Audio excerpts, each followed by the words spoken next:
2014 में एक शो में अनुपम खेर ने शाहरुख खान से पूछा कि कभी ये ख्याल आता है कि वन डे आपकी शोहरत किसी और के नाम होगी, कोई और आपसे ज्यादा कामयाब होगा? शाहरुख मुस्कुराए और जवाब दिया, ऐसा होगा नहीं। मतलब I'll tell you honestly, हाँ, ऐसा बोल दूं, बोलो ना। I'm the last of the stars. You're the last of the stars. सुबह जब उठता हूँ तो मुझको ऐसा बिलीव करना पड़ता है कि I am the best. It's not with Shahrukh arrogance. के कहने का मतलब था उनके बाद अब कोई इतना बड़ा स्टार नहीं होगा। कुछ हद तक सही भी है। 30 साल के फिल्मी करियर में शाहरुख ने कई हिट फिल्में दी। शाहरुख दुनिया के दूसरे सबसे अमीर फिल्म स्टार माने जाते हैं। उनकी नेटवर्थ 5100 करोड़ से भी ज्यादा है। अब तक हमने शाहरुख की जिंदगी को वहां से जाना है जहां से टीवी सीरियल फौजी में इनका स्ट्रगल शुरू हुआ था। आज हम शाहरुख की उस जिंदगी को जानेंगे जो मुंबई से नहीं, दिल्ली से शुरू होती है। कम ही लोग जानते हैं कि शाहरुख की मां लतीफ फातिमा मजिस्ट्रेट थी। ये अपने जमाने की सबसे सफल मुस्लिम महिलाओं में से एक थी। सोशल वर्क में काफी आगे रहीं और पूर्व प्रधानमंत्री इंदिरा गांधी से उनके गहरे ताल्लुकात थे। मां जितनी हाई सोसाइटी वाली रहीं, पिता मीर ताज उतने ही जमीनी इंसान थे। वे पेशावर से आए थे और दिल्ली में चाय बेचा करते थे। एक एक्सीडेंट ने दोनों को मिलवाया, शादी हुई और फिर कहानी शुरू हुई शाहरुख खान नाम के स्टार के बनने की। शाहरुख खान को इंडस्ट्री का किंग ऑफ रोमांस कहा जाता है। हालांकि उन्हें एक गुरपिता मीर ताज मोहम्मद से मिला। 6 फुट कद वाले मीर ताज पेशावर के पठान थे जो आजादी की लड़ाई के युवा स्वतंत्रता सेनानी में से एक थे। मीर ताज का सेंस ऑफ ह्यूमर बेहतरीन था। इन्होंने MA, LLB की पढ़ाई की थी। उन्हें पर्शियन, संस्कृत, पश्तो, पंजाबी, हिंदी, इंग्लिश समेत कई भाषाएं आती थीं।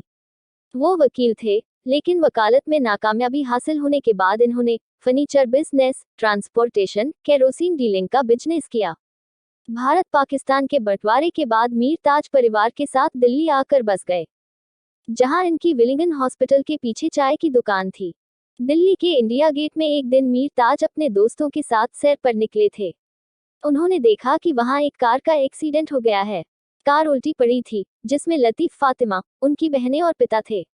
ड्राइवर गाड़ी छोड़कर भाग चुका था और सभी जख्मी हालत में पड़े हुए थे। मीर ताज ने वो गाड़ी अपने दोस्त की मदद से सीधी की। खून की जरूरत पड़ी तो मीर ताज ने ब्लड ग्रुप मैच होने पर खुद खून दिया। उनकी परिवार से दोस्ती हो गई और घर आना जाना शुरू हुआ। एक दिन मीर ताज लतीफ फातिमा के घर पहुंचे। उनके पिता ने पूछा, हमारी छोटी बेटी से शादी करोगे? मीर ताज ने कहा, नहीं, मैं बड़ी बहन से शादी करूंगा जिसे मैंने खून दिया है। लतीफ फातिमा की उस समय सगाई क्रिकेटर अब्बास अली बेग से हो चुकी थी, जिसे तोड़कर उन्होंने मीर ताज से शादी कर ली। मीर ताज ने 1959 में 11 साल छोटी लतीफ फातिमा से शादी की। 1 साल बाद इनके घर बेटी का जन्म हुआ और फिर 1965 में शाहरुख खान का। शाहरुख खान की मां लतीफ फातिमा हैदराबाद से ताल्लुक रखती थी, जो अपने समय से आगे चलने वाली महिला थी। इन्होंने इंग्लैंड की ऑक्सफोर्ड यूनिवर्सिटी से पढ़ाई की थी। ये अपने जमाने की फर्स्ट क्लास मजिस्ट्रेट थी, जो समाज सेवा करने में भी आगे थी। लतीफ फातिमा पूर्व प्रधानमंत्री इंदिरा गांधी की करीबी थी और उन्हीं के साथ काम करती थी। शाहरुख खान का परिवार राजेंद्र नगर, दिल्ली में एक किराए के घर में रहा करता था। माँ बाप एक केरोसिन एजेंसी चलाया करते थे। एक बार शाहरुख को अवैध केरोसिन डीलिंग के सिलसिले में गिरफ्तार भी किया गया था। हालांकि उन्हें तुरंत बेल मिल गई थी। सेंट कोलंबस स्कूल से पढ़ाई के दिनों में शाहरुख की रुचि स्पोर्ट्स में जागी। शाहरुख हॉकी और फुटबॉल में माहिर थे। एक दिन खेलते हुए शाहरुख के कंधे पर गहरी चोट आई। शाहरुख का सपना था कि वो स्पोर्ट्स में ही अपना करियर बनाएं। हालांकि डॉक्टर्स ने उन्हें खेल कूद से दूर रहने की सलाह दी। स्पोर्ट्स से ध्यान हटा तो शाहरुख हंसराज कॉलेज में इकोनॉमिक्स की पढ़ाई करते हुए पढ़ाई से ज्यादा तवज्जो प्ले को देने लगे। दिल्ली के थिएटर ग्रुप में शाहरुख ने बैरी जॉन से एक्टिंग सीखी। आगे शाहरुख ने जामिया मिलिया इस्लामिया में मास कम्युनिकेशन से मास्टर डिग्री लेने के लिए दाखिला लिया, लेकिन एक्टिंग करियर बनाने के लिए उन्होंने पढ़ाई छोड़कर नेशनल स्कूल ऑफ ड्रामा में एडमिशन लिया। शाहरुख के पिता दिल्ली में विलिंगन हॉस्पिटल के पीछे चाय की एक छोटी सी दुकान चलाते थे। साल 1981 में पिता मीर ताज मोहम्मद का कैंसर से निधन हो गया, लेकिन शाहरुख ने आखिरी बार उनका चेहरा तक नहीं देखा। दरअसल उनका अस्पताल में लंबा इलाज चला। जब तबीयत सुधरी तो उन्हें घर भेज दिया गया। एक रात शाहरुख के पिता ने उनसे वनीला आइसक्रीम मांगी। शाहरुख ने पिता के साथ बैठकर आइसक्रीम भी खाई। इसके बाद 18 अक्टूबर की रात मां ने शाहरुख को जगाया और कहा कि पिता अस्पताल में हैं।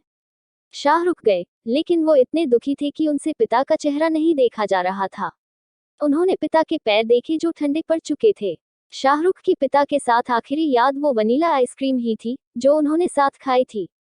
इसके 10 साल बाद 1991 में डायबिटीज से मां लतीफ फातिमा की तबीयत भी बिगड़ती चली गई। बत्रा अस्पताल में भर्ती मां फातिमा आखिरी सांसें गिन रही थी, लेकिन शाहरुख के पास उनसे मिलने की हिम्मत नहीं थी। वो हॉस्पिटल के पार्किंग लॉट में बैठकर मां के लिए दुआ कर रहे थे। जब 100 से ज्यादा बार दुआ कर चुके ताए डॉक्टर शाहरुख के पास पहुंचा, उसने कहा कि अब शाहरुख को आखिरी बार अपनी मां से मिल लेना चाहिए। शाहरुख ने अनुपम खेर के शो कुछ भी हो सकता है में बताया कि मैं जाना नहीं चाहता था, क्योंकि मुझे लगा कि अगर मैं दुआ करता रहा तो मां बच जाएंगी। बहनों ने खूब कहा तो मुझे उनसे मिलने जाना पड़ा। शाहरुख मानते थे कि इंसान तभी दुनिया छोड़ता है जब वो पूरी तरह संतुष्ट हो। इस वहम में शाहरुख मां को परेशान करने लगे। उन्हें लगा मां से उल्टी बातें करेंगे तो वो जिंदा रहेंगी। उन्होंने मां से कहा, अगर आप चली जाओगी तो बहन का ख्याल नहीं रखूंगा। मैं पढ़ाई भी नहीं करूंगा और काम भी नहीं करूंगा। मैं शराब पीने लगूंगा और इतनी पीऊंगा कि शराबी बन जाऊंगा। शाहरुख को वहम था कि मां ये सब सुनकर जिंदा रहेंगी, लेकिन ऐसा नहीं हुआ। शायद वो जानती थी कि शाहरुख अपनी जिम्मेदारियां बखूबी निभाएंगे, जैसा उन्होंने जाहिर तौर पर किया। शाहरुख खान की बहन शहनाज लाला रुख उनसे 6 साल बड़ी हैं। शहनाज घर की लाडली थी, जो पढ़ाई में भी अव्वल थी। शहनाज ने साइकोलॉजी से मास्टर डिग्री हासिल की थी। मां की दोस्ती इंदिरा गांधी से थी तो शहनाज ने भी इंदिरा गांधी मेमोरियल में बतौर ऑफिसर काम किया। शहनाज एक खुशमिजाज लड़की हुआ करती थी, लेकिन मां की मौत के बाद वो डिप्रेशन में चली गई। शाहरुख ने ही उनकी जिम्मेदारी उठाई और आज भी शहनाज शाहरुख के साथ उनके बंगले में रहती हैं। शाहरुख ने हेमा मालिनी की डायरेक्टोरियल डेब्यू फिल्म दिल आशना साइन की थी।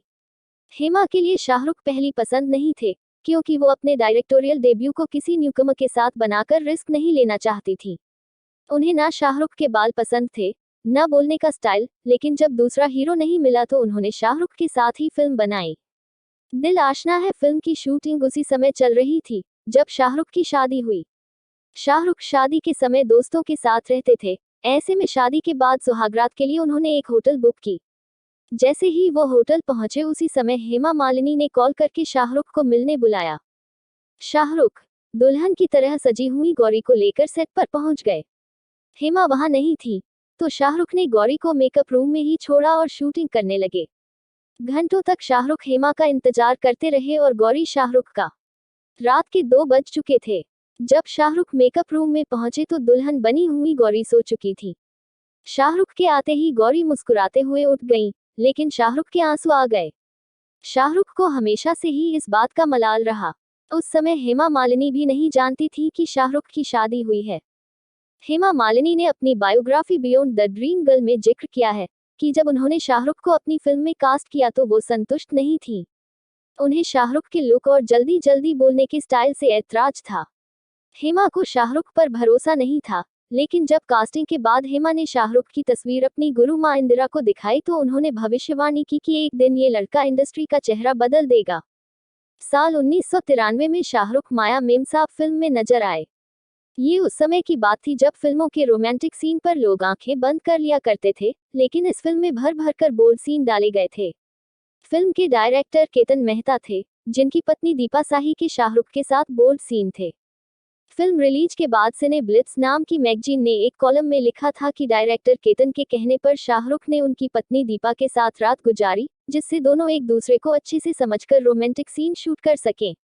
ये कॉलम पढ़कर शाहरुख इतना गुस्सा हुए कि सीधे मैगजीन के ऑफिस पहुंचे और राइटर को जान से मारने की धमकी दे डाली।